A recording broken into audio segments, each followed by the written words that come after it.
Assalamualaikum warahmatullahi wabarakatuh. Yang terhormat Ibu Rahmatul Faiza, selaku dosen pengampu mata kuliah Agama Islam, dan juga teman-teman kelas lainnya. Perkenalkan, nama saya Nur Aziza, NPM 21013010104. Di sini saya akan mempresentasikan hasil-hasil saya yang berjudul Pendidikan Multikultural Terhadap Agama Islam. Pendidikan. Pendidikan merupakan suatu media efektif untuk mengajarkan tentang pengertian serta bagaimana norma dan etos kerja yang berlangsung di masyarakat. Pendidikan yang ada di Indonesia itu bertujuan untuk memajukan kualitas sumber daya manusia dengan cara meningkatkan keimanan dan ketakwaan kepada Tuhan Yang Maha Esa dengan pribadi yang mandiri, tangguh, cerdas, reaktif, disiplin waktu, bertanggung jawab atas tugas dan juga pekerjaannya, serta sehat secara jasmani dan juga rohani. Multikultural sendiri adalah sebuah paham atau pandangan mengenai keberagaman yang menyangkut nilai-nilai sosial dan budaya yang ada di masyarakat. Nah, dari pengertian tersebut, pendidikan multikultural dapat didefinisikan sebagai sebuah pendidikan yang mengajarkan tentang paham keberagaman budaya dan agama yang ada di lingkungan masyarakat, serta menerima atas perbedaan yang ada dengan bertoleransi, saling menghormati, baik antar etnis, ras, suku, agama, dan gender. Selanjutnya ada jenis-jenis multikultural.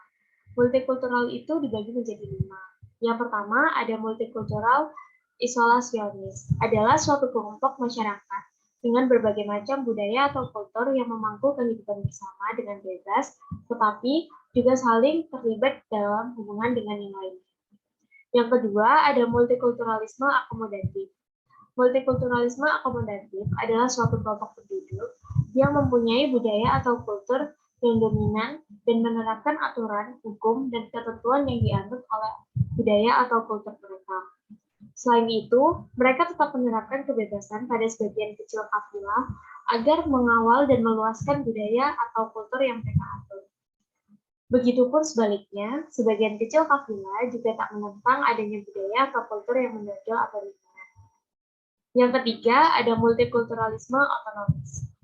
Adalah kelompok masyarakat plural yang berusaha menyelaraskan kesetaraan dengan budaya atau kultural yang dominan dan juga menjalankan kehidupan otonom yang bisa diterima oleh masyarakat.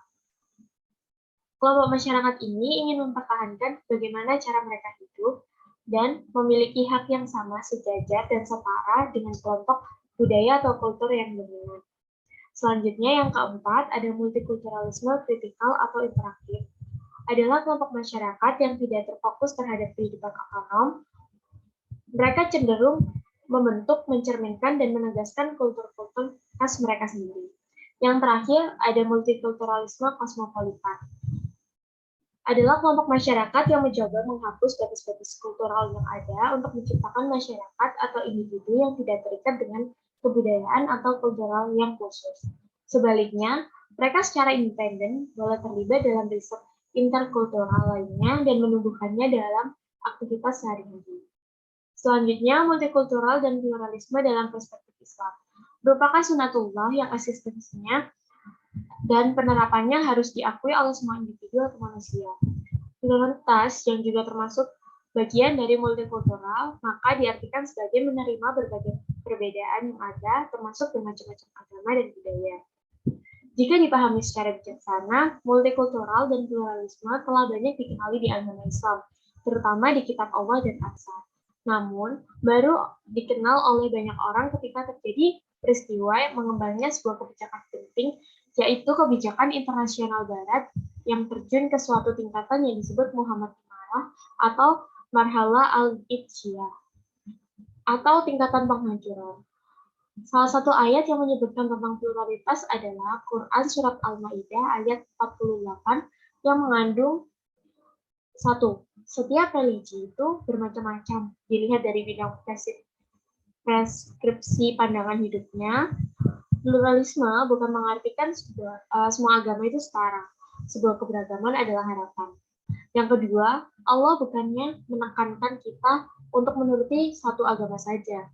Karena prinsip keragaman agama itu adalah ujian untuk individu agar melihat bagaimana caranya kita memberi kebajikan kepada sesama umat individu atau manusia. Yang ketiga, semua agama itu kembali kepada Allah Subhanahu wa Ta'ala. Menyelesaikan perbedaan di macam-macam agama adalah tugas dan wewenang Allah. Kita tidak boleh mengikuti campur ke dalam tugas dan wewenang Allah tersebut. Kesimpulan, multikultural adalah sebuah paham atau pandangan mengenai keberagaman budaya dan agama yang menyangkut nilai-nilai sosial di kalangan masyarakat Indonesia yang Indonesia sendiri yang berisi dari beraneka ragam macam suku, etnis, religi, dan kebudayaan lainnya tentu perlu merealisasikan pendidikan multikultural di sekolah-sekolah agar para peserta didik dapat menciptakan pemahaman akan kesetaraan dengan tidak membeda-bedakan dan saling menghormati juga bertoleransi antar suku, agama, ras, etnis, dan gender. Sekian dari presentasi saya, mohon maaf bila ada salah kata dan ada penjelasan yang kurang. Saya pamit undur diri. Wassalamualaikum warahmatullahi wabarakatuh.